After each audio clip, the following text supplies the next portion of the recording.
You are listening to Matched Betting Insights, brought to you by OddsMonkey. Welcome to the latest podcast, which is episode 4, and it will be available via our official podcast provider, Podbean, and all the top podcast providers, including iTunes, Acast, and TuneIn. Over the coming weeks and months, we are going to be covering all aspects of match betting, and will hopefully become a new piece of jigsaw in your match betting life.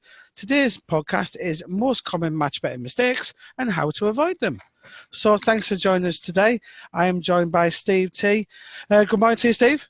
Good morning, Graeme. How are we? Oh, good mate, good mate. Before we do get into it, I just want to give the listeners a chance to take advantage of our latest offer.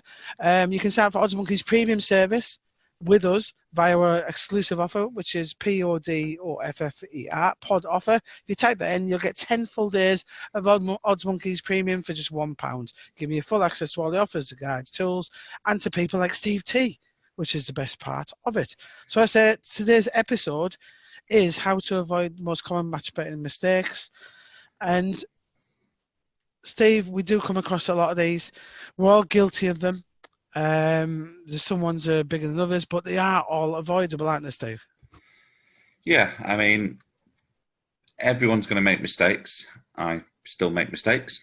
We all, our brains play tricks on us sometimes, but generally speaking, if you just take your time, slow down, and actually pay attention to what it is you're supposed to be doing, most of these mistakes can be avoided. Yeah, and I said just a quick shout out to the guys who've been in touch. We did ask for questions for today's podcast via the forum and social media.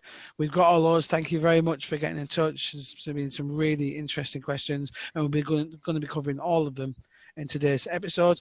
Yeah, I said, Steve, what you were saying, I love the analogy in real life of measure twice, cut once. It's always checking, isn't it? It's always checking over. I said, you're one of the most match betting experts in the world. I said, you're still susceptible to them. So I said, Steve, reading through stuff, slowing down, it's simple, but it does start there, doesn't it?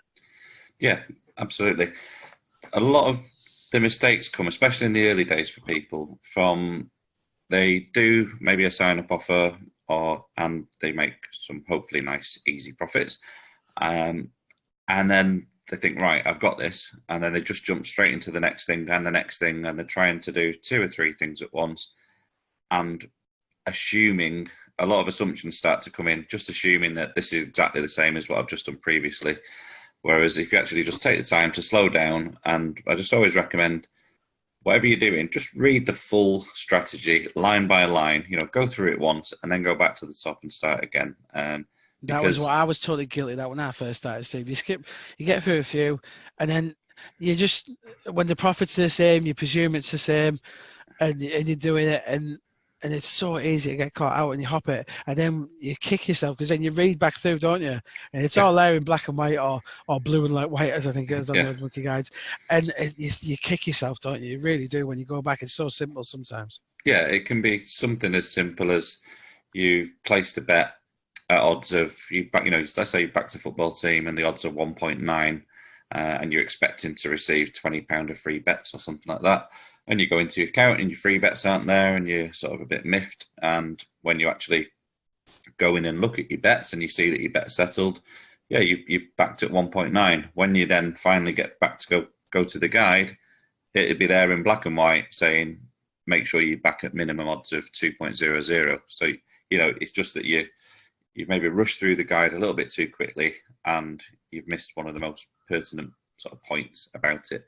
So it's always worth, just taking your time and just making sure, keep flicking between the screens, the guide and the bookmaker, and making sure exactly what you're being told to do is exactly what you're doing on the screen. It's almost being cocky, and it's a bit, trying to make sure the overconfidence doesn't come in, isn't it? It's like, as we're discussing before, it's and even the thing, I think a subject you were going to say about always back before laying, Steve, it's that comes in with being the cocky and overconfidence, doesn't it? You think, I'll do, while I'm here, I'll do that first, isn't it? But it's sticking to what you're told, isn't it? Yeah, absolutely.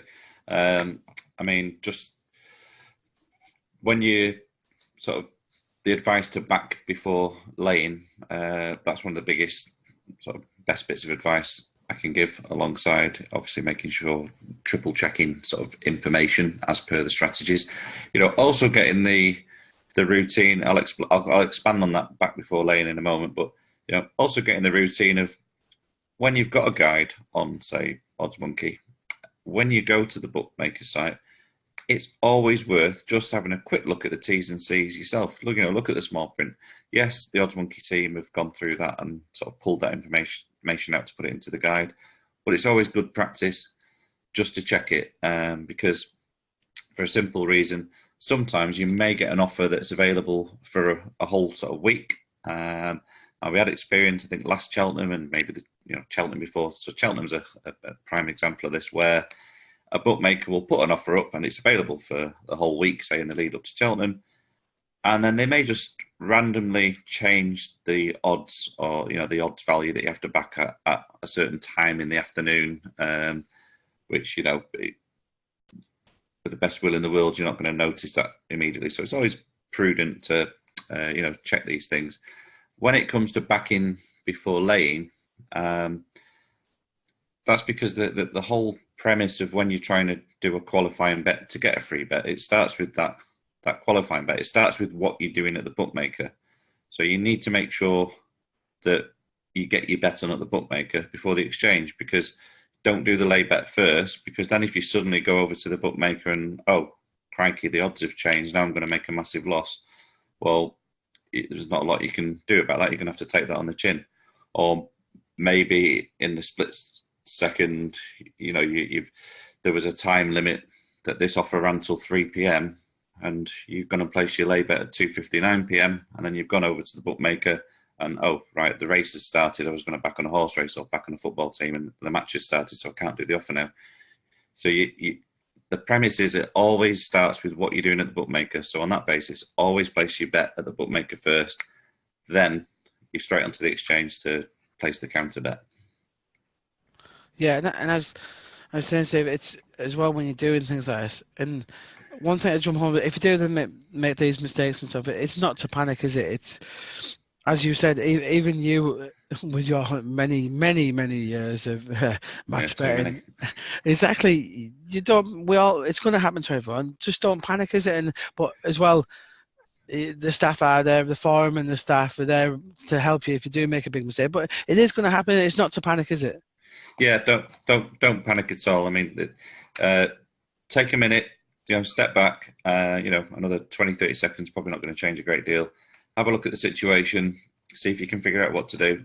If not, there'll be a corresponding thread in the community on OddsMonkey. So if you've followed this, if you're doing, say, a sign-up offer, there's always a link to a community post associated with that sign-up offer. If you're doing an offer that's on the daily offer calendar, you can always click through again to a community post there.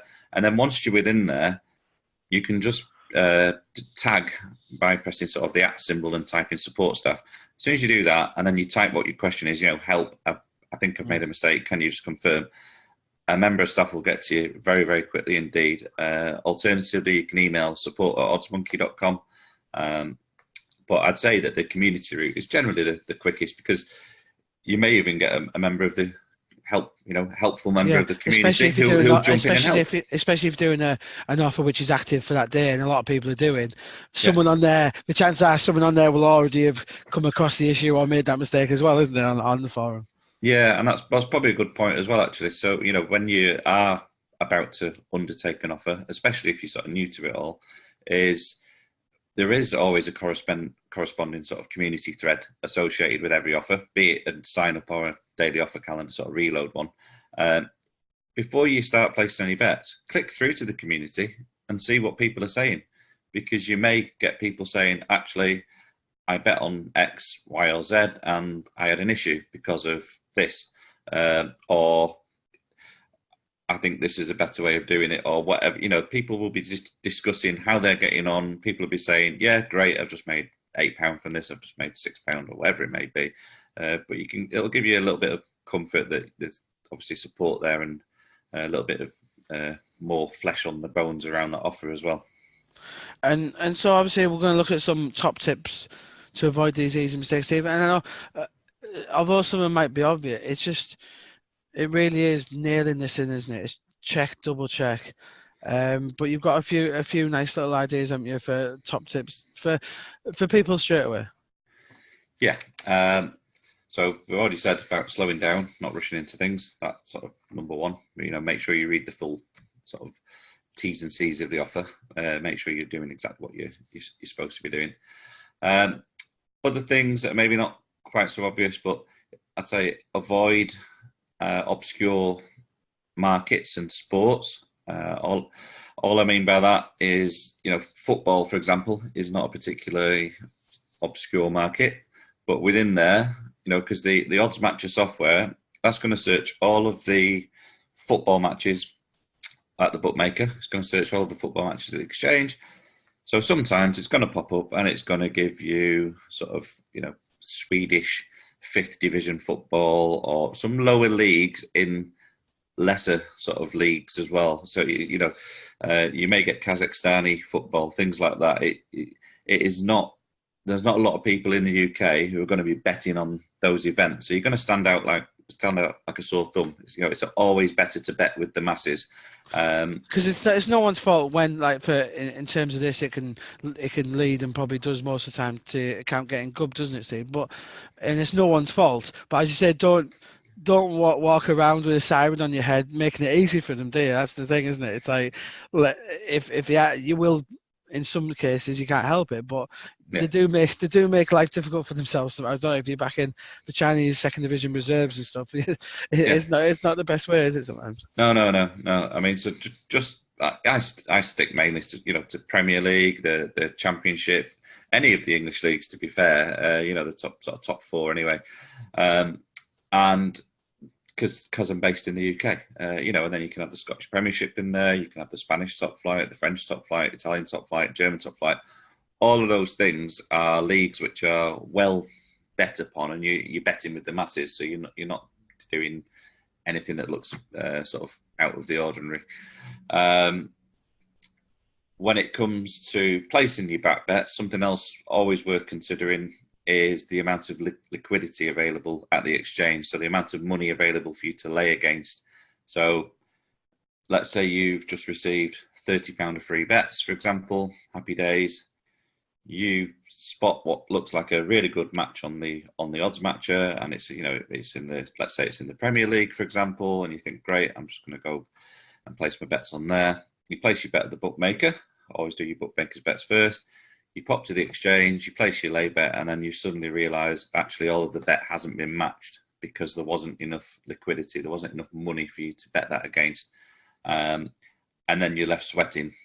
This tends to happen quite a bit on sort of things like horse racing, and then the horse race is about to begin in 5 minutes' time, and you're sweating on whether the remainder of your money is going to get matched by somebody or not, and then you've suddenly just got this money left out as a straight punt. You can go into the filter on the OddsMatcher and set a minimum liquidity on there. So if you're having to bet £20, £25, £30, £50 on whatever it is, just go into the filter on the OddsMatcher and change the liquidity to that minimum, and that will help you to avoid that sort of potential mistake as well. Because that horse race, man, I know that's something I fell into trying to say, and I was scrambling around trying to do other ones, like try to cover the money in other aspects and other ones. Would you avoid them not doing that? Avoid in terms of rushing around trying to cover the bet elsewhere. Would you just, if it hasn't been matched, that's just what it is. Accept it, let it ride. Don't try and scramble around and try and cover your losses if that's what it turns out to be. Yeah, I mean, it obviously depends how much time you've got before the event starts. So, I mean, first and foremost, try and prevent that being an issue by setting a minimum liquidity. If it does become an issue, somebody else might take part of the liquidity whilst you're placing your lay bet. That's unavoidable. That's just bad luck.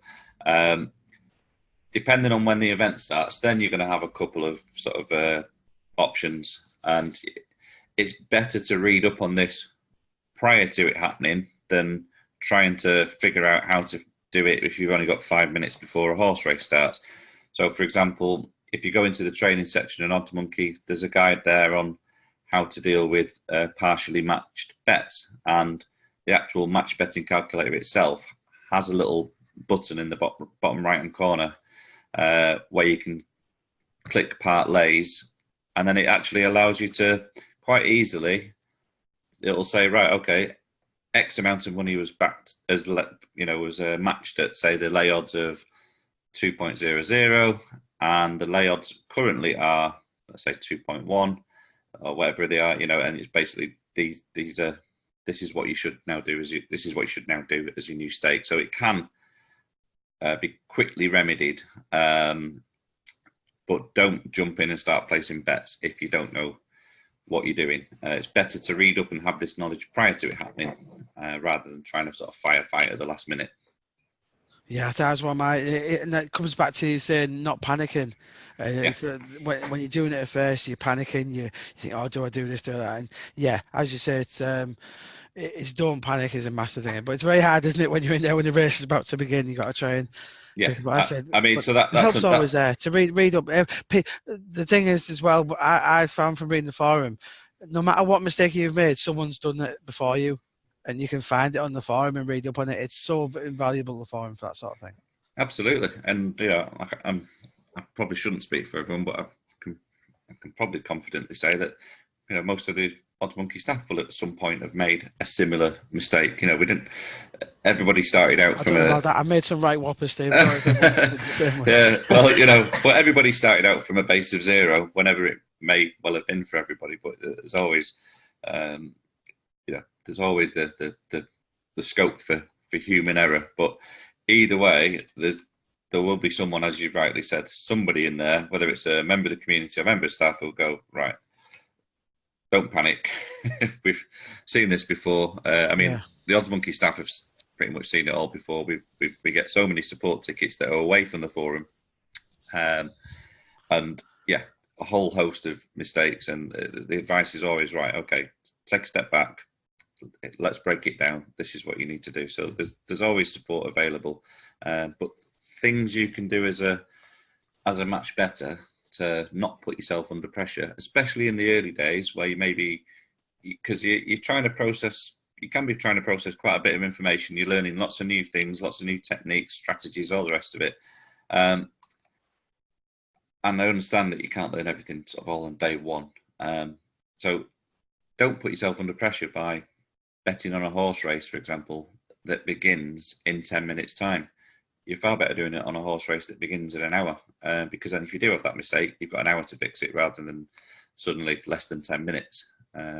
Just little things like that will put you in good stead. Yeah, and and when you're first doing them bets, isn't it? Especially the early sign-ups, Dave. It's quite a useful experience. I know a lot of people want the money back straight away and they want to do a thing, but it'll come to you on. There's no need to jump in, as you say. If something's 12 hours in advance, then do that. Don't just because something's 5 minutes away. Don't try and jump in and do it. That's when mistakes a lot of them do occur. Yeah, it's slow and steady wins the race. It's not to say if people in their early months of doing this, just a little bit of patience, take your time. It's far better slow and steady wins, because if you can take your time and then you're not under pressure, so you're actually seeing and then realizing, and then the pennies are starting to drop as to why it works and how it works, then that puts you in a far better position then for the months and the years to come, because once you've got that base level of knowledge, naturally you're going to be a hell of a lot quicker. You're going to sort of start rattling through the offers really, really quickly. But there's no shame in trying to sort of just go slow and steady and building bit by bit as you begin with it.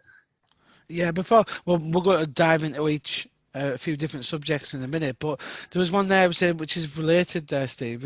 If someone's wanting to bet and constantly do an offer before another one is settled, especially in the early days, that's again, it's a little pitfall, isn't it? Wanting to continually do your offers before others are settled. Yeah, I mean, and what can be an issue for some people, it depends really. A lot of this comes down to the bankroll as well. I've seen, again, via people emailing, etc. I've seen people in the past whereby they've done one offer, they've laid it off at the exchange, and then they've spotted another offer. Actually, that looks pretty good. They've jumped straight into there. they've gone to the exchange, gone to place the lay bet, and then suddenly the penny's dropped. It's saying you don't have enough funds to cover the liability of this bet. So there's not necessarily an issue with doing more than one offer at once, but you have to make sure that you're not going to run out of funds in the exchange to cover the liability on both of the bets. And then you may then need to place a further lay bet for the free bets that get awarded from one of those, things like that, which depending on the other one, if you've placed a lay bet on a football match which kicks off in 3 or 4 days' time, and that's tied up your exchange funds, and then you've suddenly got a free bet that you have to use today, well, you haven't got the exchange, you haven't got any further exchange funds to use against it, or you've missed out on locking in a profit from it. So you just need to be a little bit mindful of things like that. So don't be, again, it comes to slowing down and not being too gung-ho at the start of jumping in and trying to do every offer that moves. And as well, tied to that, there's a bit of people not keeping track of the profits and stuff, and that is something that obviously we try and, or yourself and stuff, try and drum into beginners, isn't it? Try keeping profit of things, and then if you're keeping track of your bets, then you perhaps won't fall into some of these potholes where you left yourself without the liability to cover yourself. Yeah, I mean, and I use a very simple spreadsheet. I thought you were going to say chalkboard there. Don't come on, you use a chalkboard. Don't deny it. I use a quill and a pot of ink. To record my bets. But I mean, I've had the spreadsheet for donkey's years. It's just a very simple one, just with the date, the bookie, the bet, and the I'm profit or surprised loss. It still works on Windows 10, Steve, to be honest. Windows Vista, I think. Windows 95, who knows? The point being, I just use a spreadsheet for it because that's the way that I've done it. However, if I was starting out now, I'd just be all over the thing, like, the profit tracker in OddsMonkey. I mean, from day one, you use the odds matcher.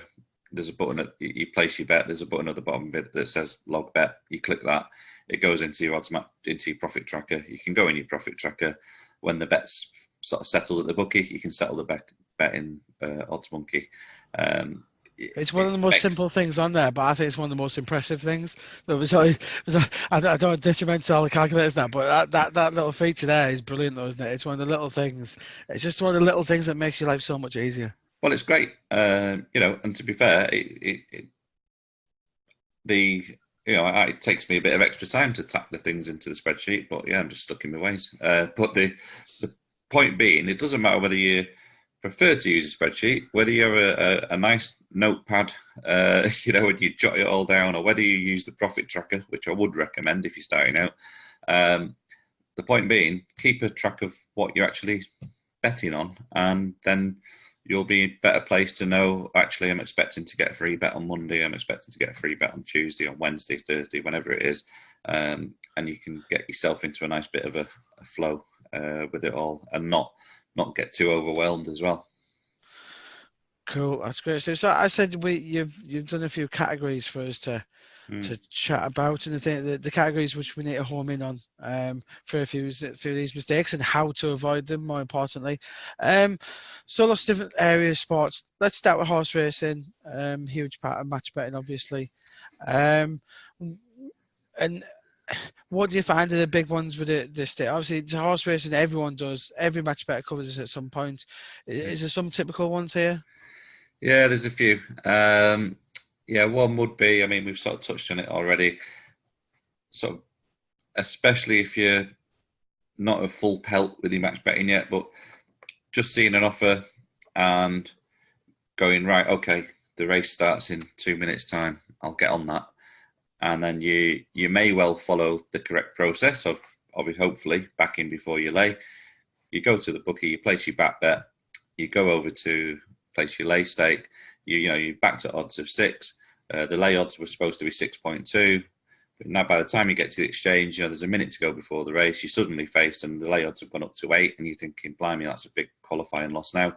And then you're having to change the sort of the odds in the calculator. Then you're going back to the exchange, and then they've gone down again. And you try changing that, and then they go up. And again, you're putting yourself under pressure by betting too close to the off when the odds are very volatile. That's when they're jumping around all over the place.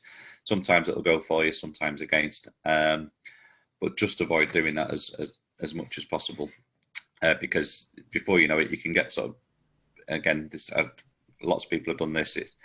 You can be the rabbit in the headlights, where because the odds are moving up and down, you actually end up not placing the lay bet and the race has started, and that's it. You've got your £20 bet at the bookmaker and you've got no lay bet against it. And yeah, you may get lucky. It may win, but equally, it may not win. Because so you're gambling and not match betting, aren't you? Which is the big difference. And then when all these odds are floating around, say the arbing comes into it, and a lot of people do wonder, is that a mistake on people's behalves when it does turn into arbing? It's not so much. It's more about at the time the bet was struck, to be fair, which again you probably won't be fully aware of if you are doing it that close to the sort of the start of the race. So the bookies are fully aware of what the lay odds are at the exchanges, because they lay bets off on Betfair and stuff themselves. So they'll be monitoring it. If you place your back odds, you place your bet and your back odds are 6. If at that moment the lay odds at the exchange are 6.2, 6.4, that's not really, it's a non-issue. If those odds by the time you go to place your lay bet have gone down to 5.8, 5.6, yes, you've got an arb, but it wasn't an arb at the time you placed the bet at the bookies. That's not so much an issue. But if it were you placing back odds of 6 whilst the lay odds are down, suddenly crash down to 4, then that's a little bit more of an issue. So again, just take that stress and pressure out by just taking a sort of a step back from there. I mean, other issues with horse racing, people sort of risking too much to win too little, which can apply to any match betting offer in a way. So all I mean by that is the qualifying losses being too much for what you're trying to achieve. If you're doing a horse race offer where, let's say, a William Hill second place refund, for example, where you back £10, obviously you go and lay that off at the exchange. If the horse finishes in second place, you get your £10 back. That one's actually as cash rather than a free bet. But the point being, you don't want to be having a qualifying loss of sort of £3.50 to try and get a refund of £10, because you're just going to end up going sort of it's a road to disaster for the bankroll. You need to keep those qualifying losses in check. I mean, my rule of thumb, which has sort of worked for me for many years, and I know there'll be differing opinions and advice levels on all of this. I tend to stick to a maximum of sort of 40 pence per £10 staked. So it doesn't. If the offer is for the horse to win the race or to finish second, or Paddy Power doing their second, third, or fourth, I want to be risking sort of no more than 40, sometimes stretching up to sort of 50 pence, but 4 to 5% there of what the actual stake is. So £10 stake, I'm prepared to lose 40, 50 pence on that. Going into sort of £2-3 qualifying losses, which I have seen people do, then you're putting yourself on a sticky wicket, really. So always be mindful of what it's costing you to, and what your risk versus your reward is, essentially. And that comes back to your filters as well, Steve. You can filter for all that, can't you?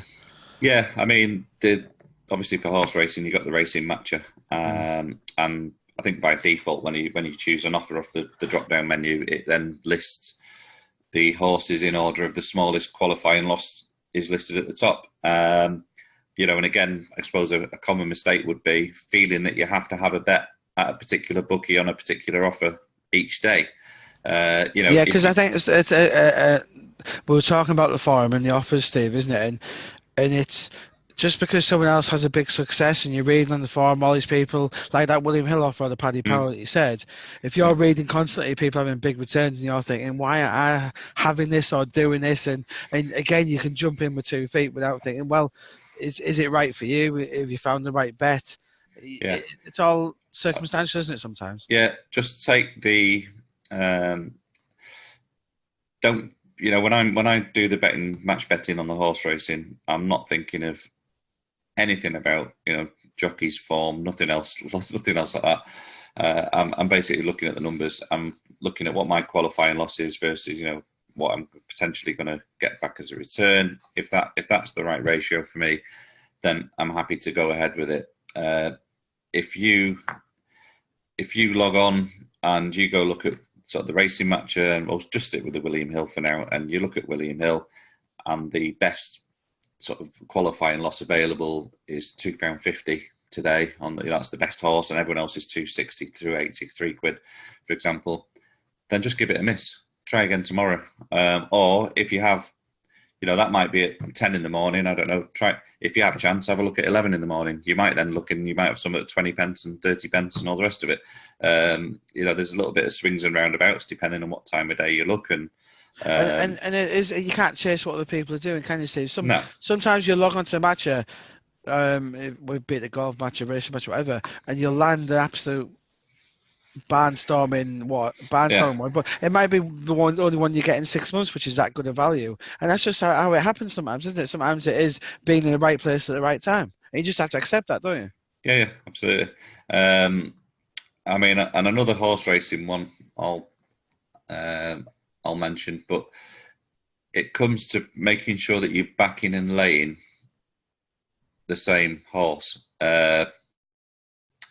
because that's something I'll hold my hands up. I did that in the past. I'll give an example of that in a minute. Especially with Cheltenham coming up as well, because you do with these Irish invaders. There's once you've had a few, there's a few Irish horses that have some very strange names, and very similar ones.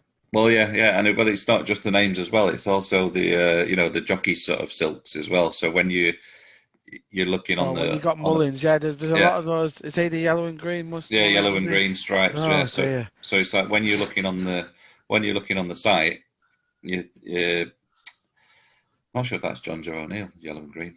Willie Mullins. Might be the pink. It might be. Yeah. I don't know. We'll find out. I'm sure someone will tell us. But you're looking at the jockey silks, and you'll get similarly priced odds on some of the horses, and they might be, like you say, by the same trainer, so they've got the same silks. So you place your bet at the bookmaker, you pop over to the exchange and place your lay bet, and you've got the two sort of horses next to each other, perhaps with similar names, perhaps with the same jockey silks, and perhaps with similar odds, and you sort of place the lay bet on the wrong row. Hold my hands up, I did that. I did it twice in a week. That was at Cheltenham about probably about 4 or 5 years ago now, and I placed. I think it was the Betfair back a winner offer, and I bet 25 or 50, might have been 50 quid for Cheltenham. But anyway, I bet on the horse to win the race. I went and laid the horse. When I came back to check the results later on, the horse had indeed won the race. I thought, happy days. I got a free bet for that as well. I went to the exchange, and I'd actually laid a different horse. So I thought, fantastic. So I'd laid the wrong horse. So I won that bet as well, because that horse obviously didn't win the race. So double whammy. You're trying to entice us into doing this then, Steve? No. So I placed the bet. I think it was 7-1, and I was laying just slightly above that. So it was a nice little sort of bonus on that day. Within a couple of days, I say Cheltenham's always a busy time. Mistakes can and will happen during that period. I did exactly the same, which was quite incredible, because I'm normally very sort of studious with all that. I did exactly the same. I backed a horse and I laid a different horse. Again, the same reasons with these jockey silks and similar odds and all the rest of it. And my mind played a trick on me, because I was doing so many backs and lays. And this time it went against me, because the horse didn't win the race.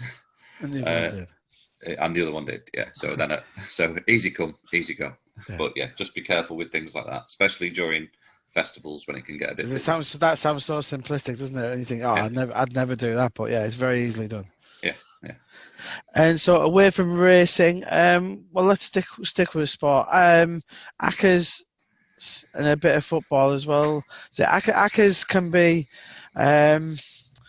almost understandable sometimes, because especially people who aren't into football betting at all, it can be quite a sticky wicket, can't it? Use another sport analogy, but it's not always as easy as some people think, the hackers. No, I mean, very easy to trip yourself up. Yeah, I mean, if you break it down into its sort of the basic way that it works, you can go, actually, it's fairly straightforward. However, in practice, it can be quite tricky to keep on top of. And people need to be sort of mindful of that before they start placing their hackers bet. Because a lot of people, when they're doing accumulators, they start with the lay sequential method or the lay sequential lock-in method. And both of those require you place your bet at the bookmaker, you place your accumulator. And both of those, you have to lay, because all of these matches, they all run sequentially, so none of them kick off sort of at the same time. So you don't have one that kicks off at 12 p.m. on a Saturday, one that kicks off at 3, one that kicks off at 5, one that... Oh, no, I hate that. I always try and do them around the same time, but it's not always possible, is it?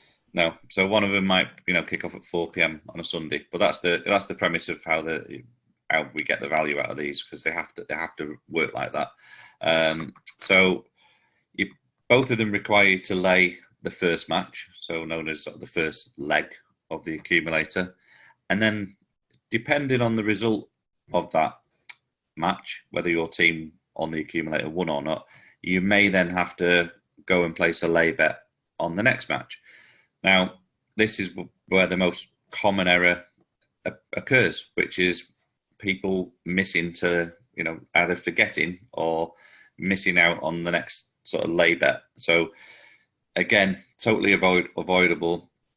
Before you even place your accumulator bet, have a look at the dates and the times that the matches are kicking off, and then sort of cross-reference that to your sort of personal diary, I guess, either for that weekend, for that week, depending on when the matches are.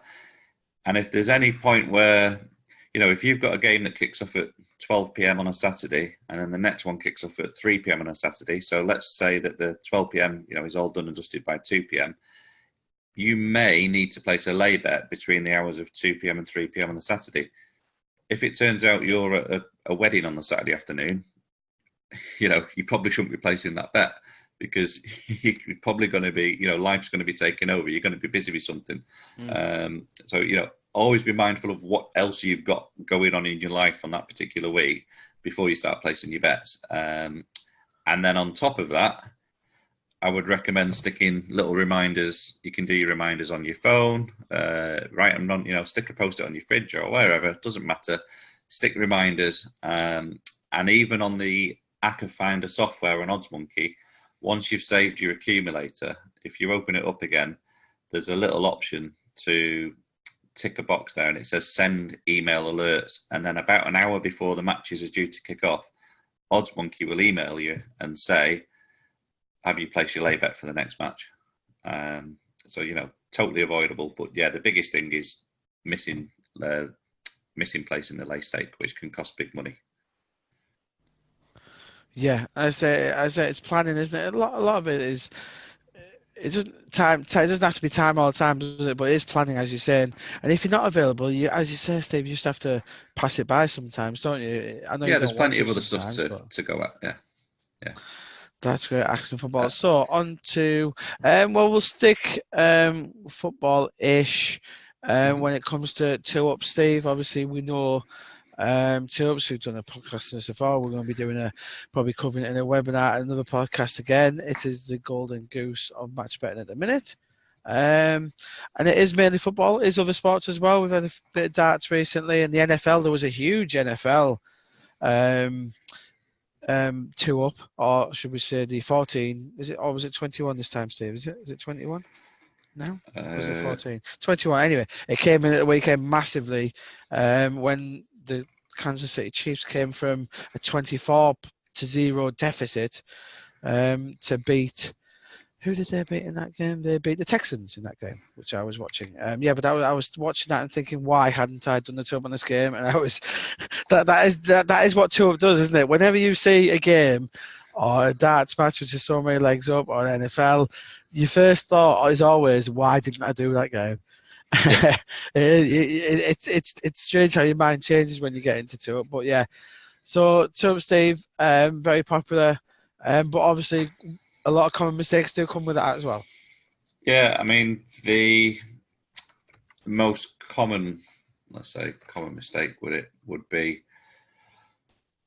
taking a qualifying loss that's too high. I said, same as we mentioned with the horse racing. It applies to any offer really. You always want to be trying to protect your most important thing with your match betting is your bankroll. So you want to make and when you're doing reload offers where some of the offers like the 2-up etc.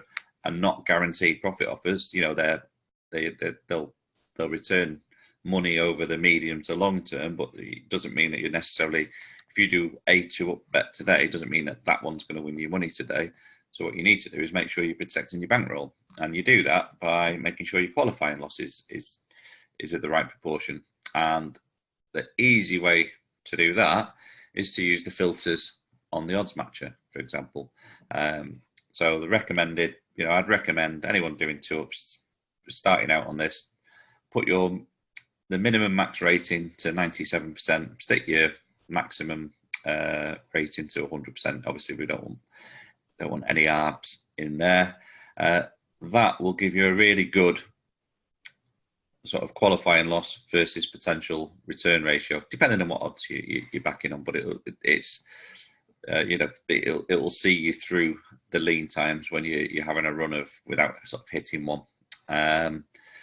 Also, something else people sort of do fairly often. I'm sure there'll be arguments for and against people. There's a lot of shades of grey with all this type of stuff at times, but betting on odds that are too low. You don't need to be backing Barcelona at home against someone who's rock bottom of the Spanish league. Say City at home there before you dodgy season, won't you, Steve? it's not that dodgy. Just in comparison to Liverpool. It's just been usurped. Yeah, but you don't want to back Barcelona at home against a team that are rock bottom of the Spanish league, and you've got Barcelona, you're backing them at 1.08, because if you're looking to lock in a profit from the 2-up, then you need, the odds need to have somewhere to go. So, for example, you back a team at odds of 3 and they go 2-0 up, and let's say their odds drop down to 1.6 or 1.5, you can then go back into the market and lock yourself a profit in with that.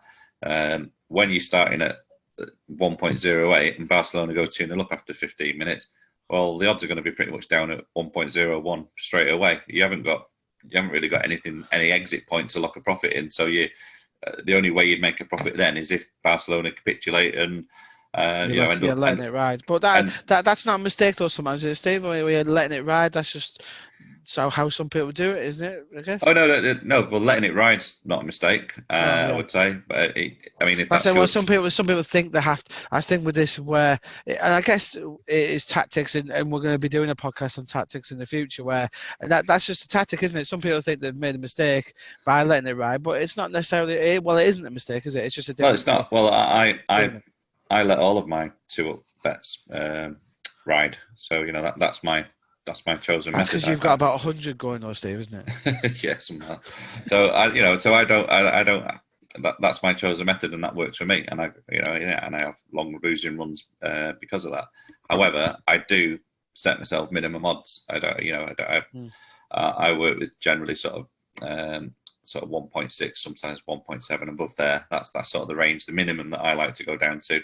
Again, I'm sure there are plenty of people who are doing 1.2, 1.3, and if they're having success, fair play to them.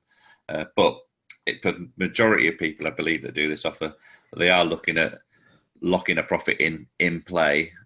And if you do back a team at such low odds, then the chances of you locking a profit in play are pretty sort of slim to none in a lot of cases.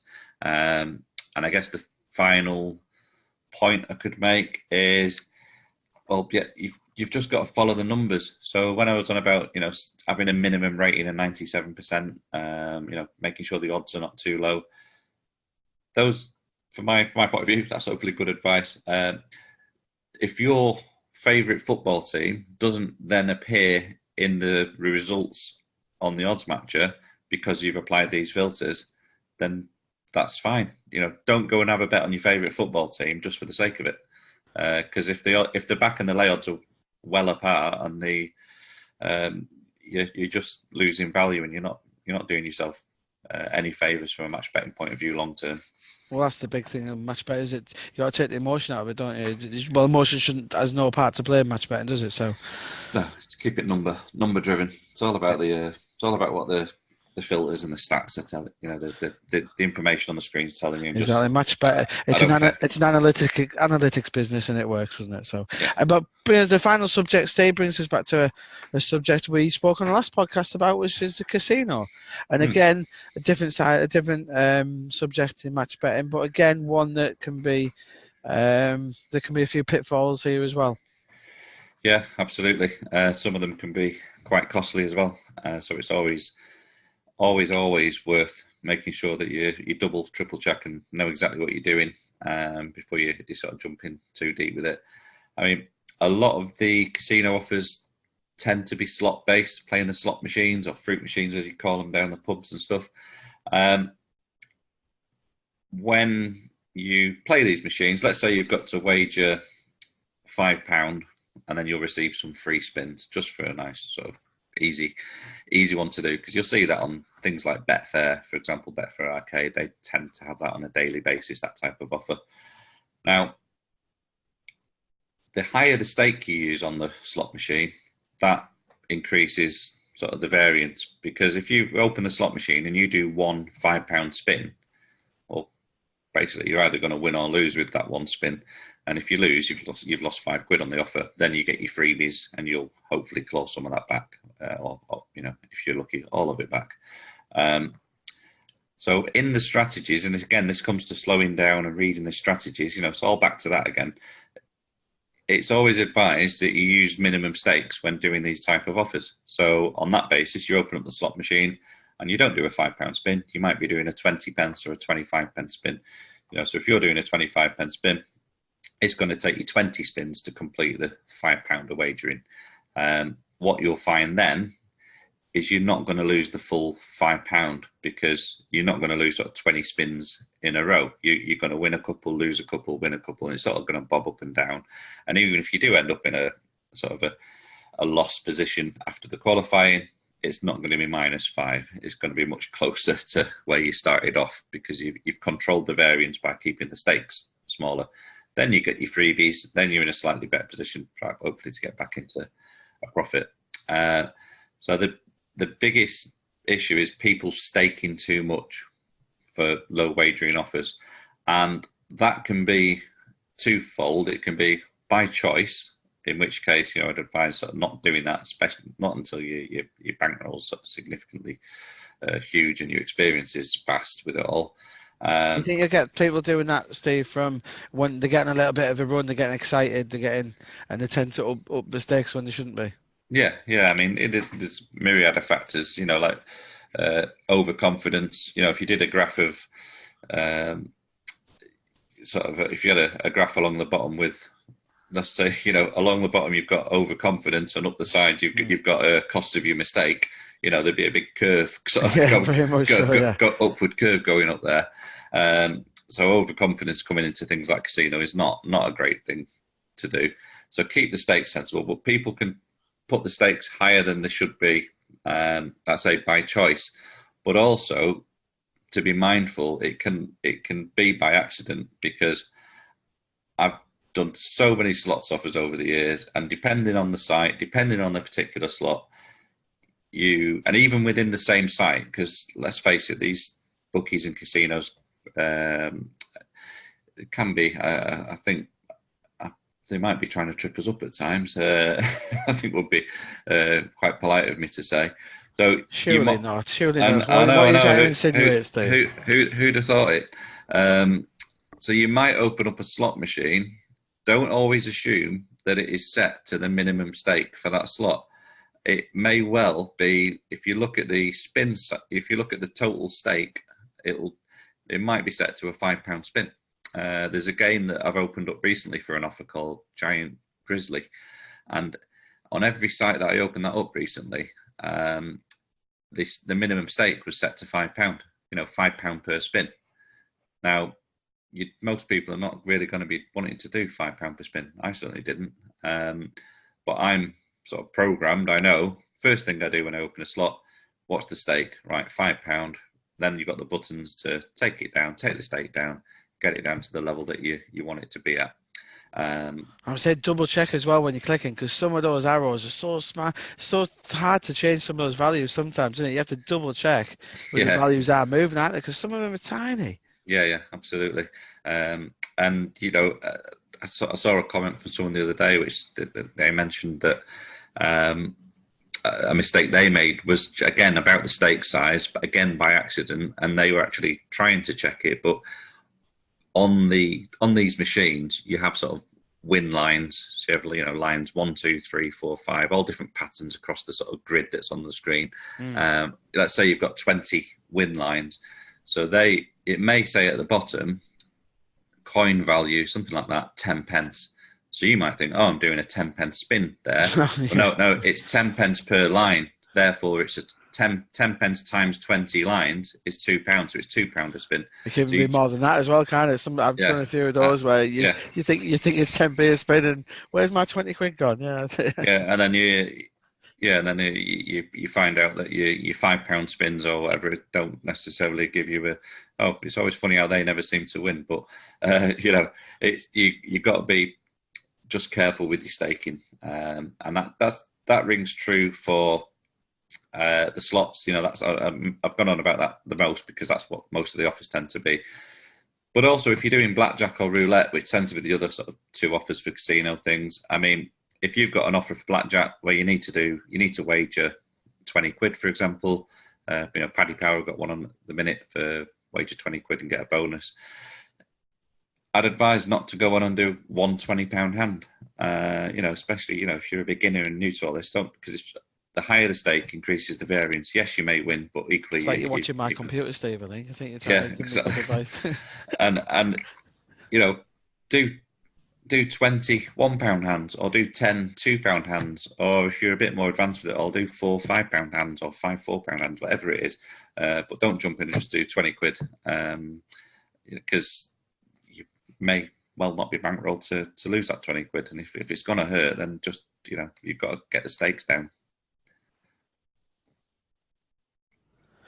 And so, Steve, I think we've covered most aspects there. Generally, most common ones, I think we've covered every single one. Just want to go back over your bullet points for everyone before we wrap up? Yeah, will do. I mean, there's a couple in there that I'll just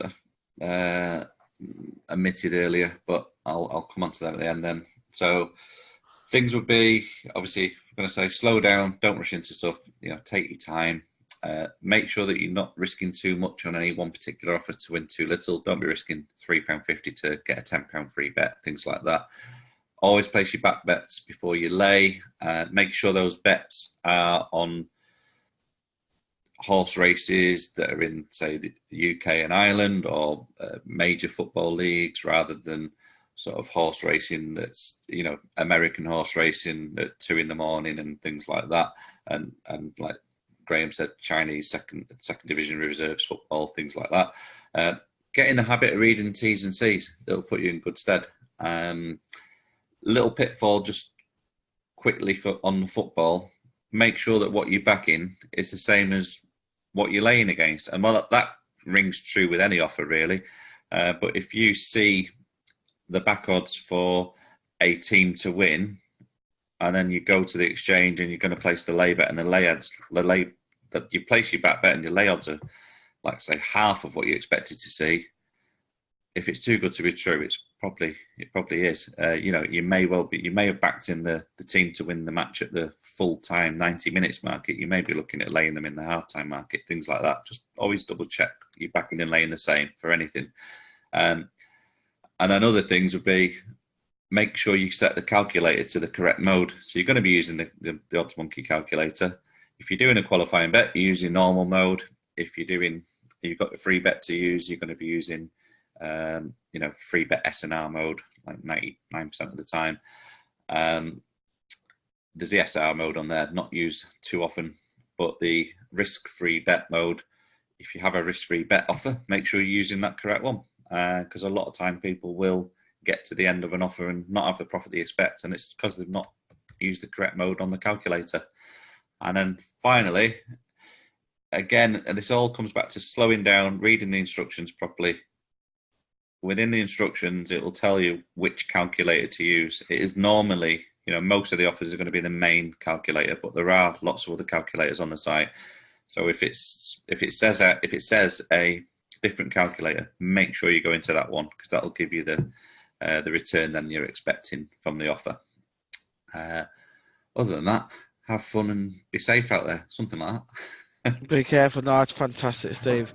I'm sure everyone can take something away from that. But speaking of offers, we have our very own little offer here on the podcast. You can get OddsMonkey's premium service, which we fully recommend. It really is a great service. But you can have it for 10 full days for just £1, courtesy of the podcast. If you type in the code PODOFFER, PODOFFER, then you can sign up for 10 full days for just £1. You have full access to all the guides and the offers, and it really is worthwhile. So again, you can catch all the podcasts on our official podcast provider, which is over at Podbean. It is available on iTunes and all the other fantastic providers as well, and some bad ones too. It's also available on our YouTube page, where you can catch all our latest webinars as well, which is myself and Steve. But yeah, we'll be back again in a few more weeks on the podcast. But thanks for joining us again today.